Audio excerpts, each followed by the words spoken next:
अगर आप भी चाहते हैं कि पूजा फिल्म्स का ऑडियो वीडियो सबसे पहले आप तक पहुंचे, तो लाल बटन को दबाकर चैनल को सब्सक्राइब करें और साथ में बेल आइकन को दबाना ना भूलें। बोली बोली बाबा सोमेश्वरनाथ की।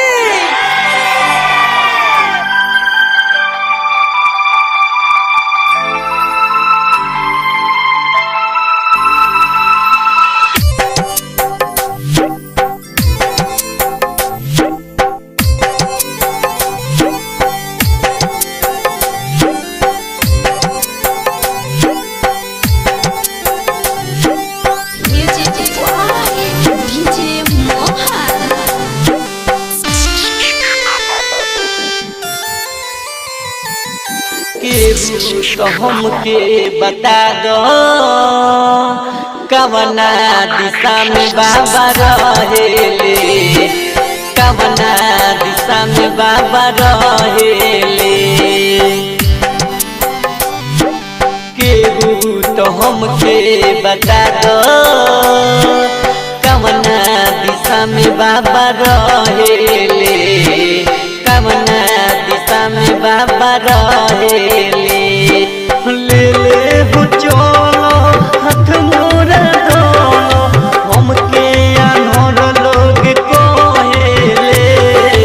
केहू तो हमके बता दो कवना दिशा में बाबा रहेले, कवना दिशा में भोला रहेले।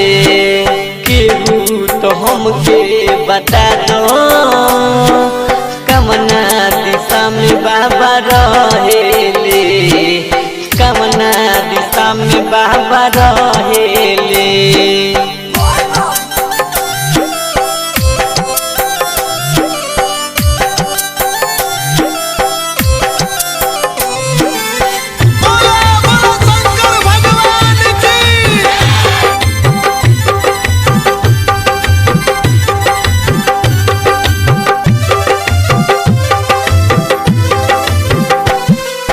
जल लेके हम चलम बाबा से, हम कौन मांगब नैना में ज्योति नु, मांगब नैना में ज्योति नु।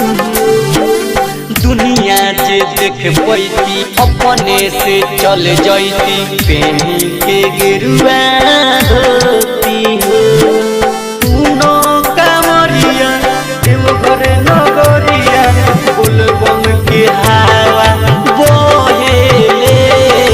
केहू तो हमके बता दो कवना दिशा में बाबा रहेले, कवना दिशा में भोला रहेले। केहू तो हमके बता दो कवना दिशा में बाबा रहेले, कवना दिशा में भोला रहेले।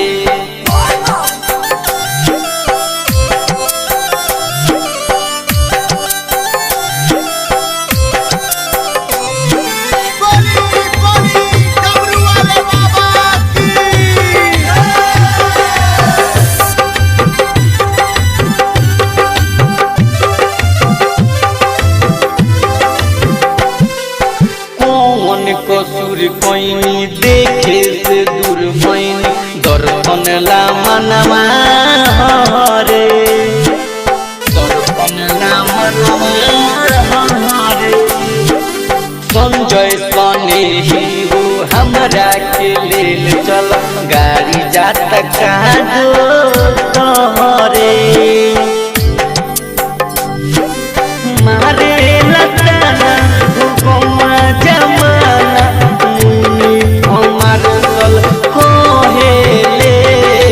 केहू तो हमके बता दो कवना दिशा में बाबा रहेले, कवना दिशा में भोला रहेले।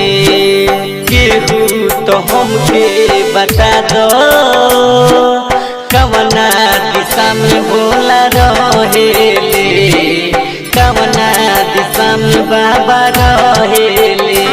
रिकॉर्डिंग स्टूडियो कोटवा।